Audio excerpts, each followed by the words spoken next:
Hello everyone, welcome to knowledge centric.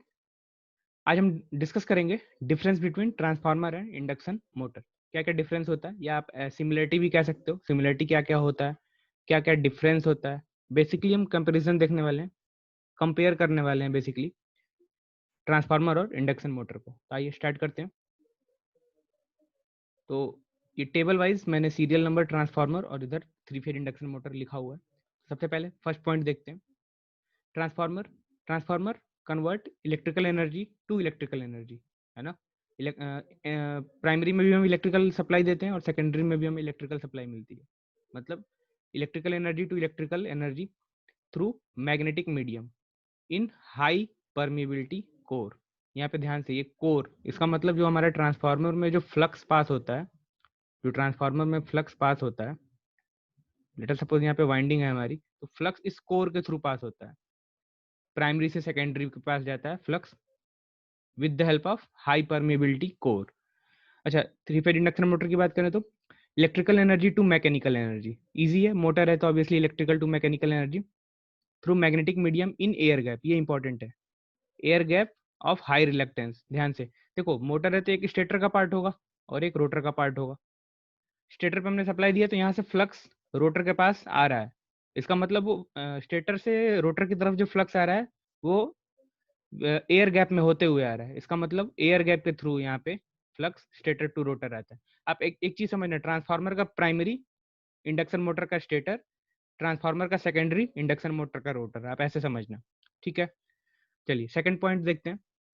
अब एक चीज समझो, देखो जब यहाँ पे कोर है और कोर का क्या है, हाई परमेबिलिटी का है, इसका मतलब आसानी से इसमें फ्लक्स पास हो जाएगा।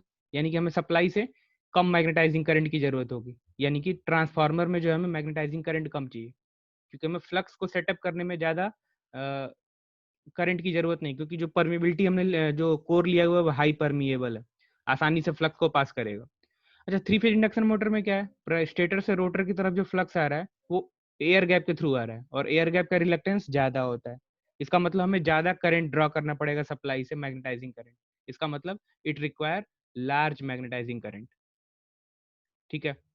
अच्छा, अब यहाँ पे बात आती है, ये इंपॉर्टेंट पॉइंट है ऑब्जेक्टिव पॉइंट ऑफ व्यू से, कि नो लोड करंट कितना होता है ट्रांसफार्मर के केस में। नो लोड करंट, या इसी को मैग्नेटाइजिंग करंट भी बोलते हैं, मोस्टली मैग्नेटाइजिंग करंट होता है 2 to 6% रेटेड करंट का। लेकिन थ्री फेज इंडक्शन मोटर में नो लोड करंट जो होता है 2 to 40%, या 30 to 40% या 30 to 50% तक का रेटेड करंट होता है नो लोड करंट। ठीक है, इसी को मैग्नेटाइजिंग करंट भी बोलते हैं। तो अगर आपसे कोई पूछता है कि ट्रांसफार्मर के केस में मैग्नेटाइजिंग करंट कितनी होती है, तो आपको बोलना है 2 to 6% है रेटेड करंट का। अगर थ्री फेज इंडक्शन मोटर की बात करें तो मैग्नेटाइजिंग करंट है 30 to 40% रेटेड करंट का। आगे बढ़ते हैं। अब एक बात बताओ ध्यान से, ट्रांसफार्मर को अगर नो लोड पे ऑपरेट करें तो नो लोड में हमें लोड जब हमने लगाया ही नहीं है, तो इसका मतलब जो करंट, जो सप्लाई से जो करंट आ रहा है वो बेसिकली कर क्या रहा है, सिर्फ वो काम कर रहा है मैग्नेटिक फील्ड सेटअप करने का, क्योंकि हमें आउटपुट पे तो कुछ चाहिए ही नहीं। इसका मतलब बस वो क्या कर रहा है, प्राइमरी से सप्लाई ले रहा है फ्लक्स बना के और सेकेंडरी पे फ्लक्स दे दे रहा है, वहां में कुछ ईएमएफ मिल जा रहा है, लेकिन अभी उसका हम कुछ यूज नहीं कर रहे हैं।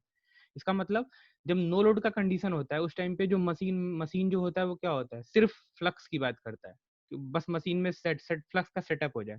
इसका मतलब लो लैगिंग पावर फैक्टर।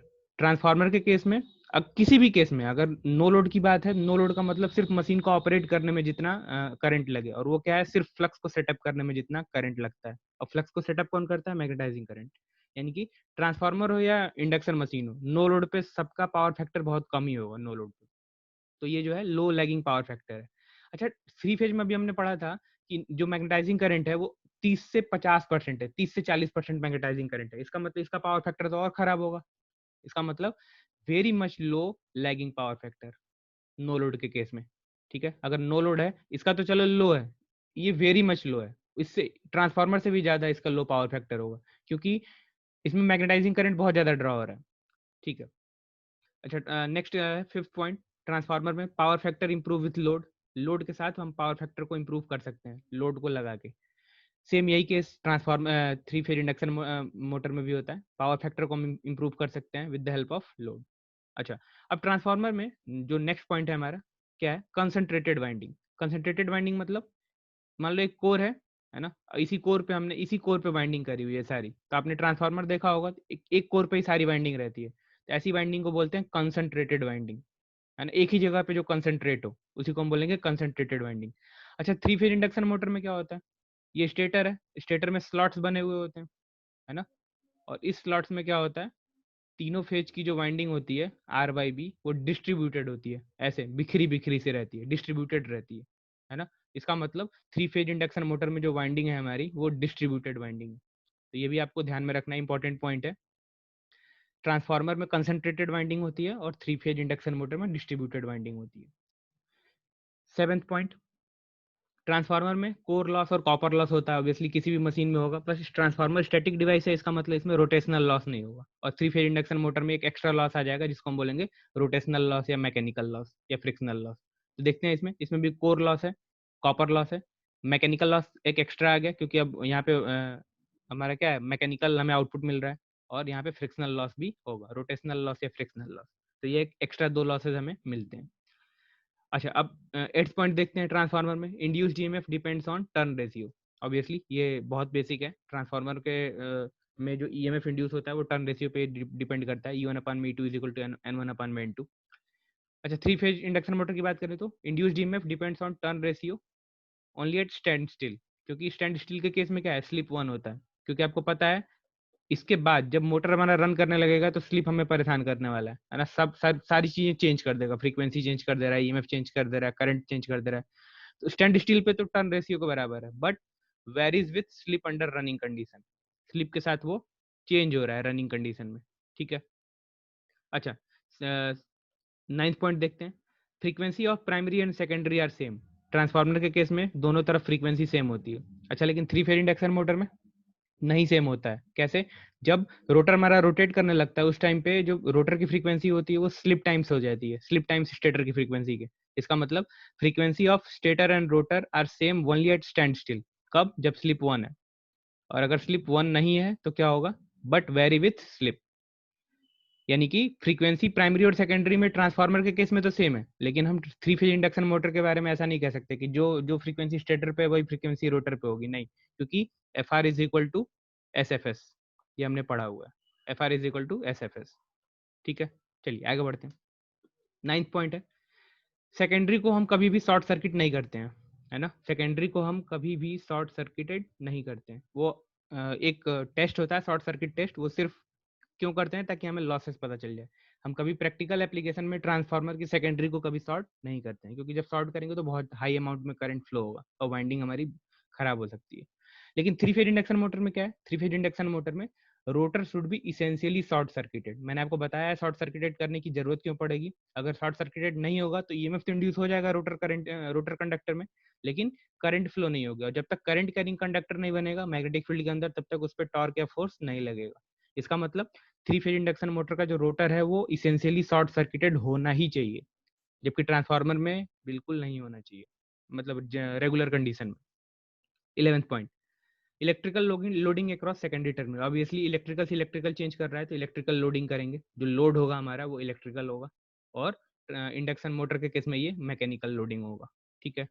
सिंपल है ये तो। अच्छा, नेक्स्ट पॉइंट है 12th point, leakage flux and leakage reactance are less. अच्छा, एक चीज समझना जरा ध्यान से बच्चे, देखो जब मैग्नेटाइजिंग करंट ही कम है इसमें, मैग्नेटाइजिंग करंट ही कम है, इसका मतलब एक्सेल कम होगा, मतलब लीकेज रिएक्टेंस कम होगा। और अगर लीकेज रिएक्टेंस कम होगा, मैग्नेटाइजिंग करंट कम है, तो फ्लक्स भी क्या होगा, कम होगा। यानी कि लीकेज फ्लक्स भी हमारा कम होगा, ऐसे समझना। अच्छा, इंडक्शन मोटर में क्या है, मैग्नेटाइजिंग करंट ज्यादा है ना। मैग्नेटाइजिंग करंट ज्यादा है, इसका मतलब फ्लक्स भी क्या होगा, ज्यादा होगा। और अगर फ्लक्स ज्यादा है तो इसका मतलब लीकेज लीकेज जो हमारा रिएक्टेंस है, आप ऐसे समझ सकते हो कि वो भी ज्यादा होगा। ऐसे समझना कि मैग्नेटाइजिंग करंट अगर ज्यादा है इसका मतलब फ्लक्स ज्यादा है, फ्लक्स लीकेज फ्लक्स ज्यादा है, अगर लीकेज फ्लक्स ज्यादा है इसका मतलब। और ऐसे भी समझ सकते हो लीकेज फ्लक्स ज्यादा इसलिए भी होगा क्योंकि एयर से पास हो रहा है, स्टेटर से रोटर विद द कौन से मीडियम में आ रहा है, एयर में आ रहा है, तो एयर में लीकेज होने की संभावना ज्यादा है। और अगर परमेबिलिटी हाई है कोर की तो वहां पे कोई दिक्कत नहीं है अपने को, ठीक है। ये हमारे लास्ट 2 पॉइंट है 13 और 14। Transformer is a constant flux device, बहुत इंपॉर्टेंट पॉइंट है, मैंने क्लासेस में डिस्कस भी करा हुआ है। ऐसे 3 फेज इंडक्शन मोटर की बात करें अगर, तो ये भी हमारा कांस्टेंट फ्लक्स डिवाइस है, ठीक है। 14, work on the principle of mutual induction, और ये भी जो है वो भी काम करता है, work on the principle of mutual induction. तो कुछ सिमिलरिटीज इस टेबल में, कुछ आपको सिमिलरिटीज भी मिली होंगी और कुछ डिफरेंस भी, कि कहाँ कहाँ क्या क्या डिफरेंस है। इसीलिए मैंने इसको कंपेरिजन का नाम दिया है। कंपेयर कर रहे हैं हम बेसिकली ट्रांसफार्मर और 3 फेज इंडक्शन मोटर को। तो आई होप आपको एक आइडिया समझ में आया होगा कि इसका मतलब हम ट्रांसफार्मर को लगभग लगभग 3 फेज इंडक्शन मोटर बोल सकते हैं, क्योंकि बहुत सी चीजें इसमें क्या है, सेम है। तो ट्रांसफार्मर को हम इंडक्शन मोटर की तरह ट्रीट कर सकते हैं, बस ट्रांसफार्मर एक स्टैटिक डिवाइस है और इंडक्शन मोटर हमारा जो है एक रोटेटिंग डिवाइस है। आई होप एक आपको आइडिया समझ में आया होगा ट्रांसफार्मर और इंडक्शन मोटर में। चलिए मिलते हैं फिर नेक्स्ट लेक्चर में। Thank you.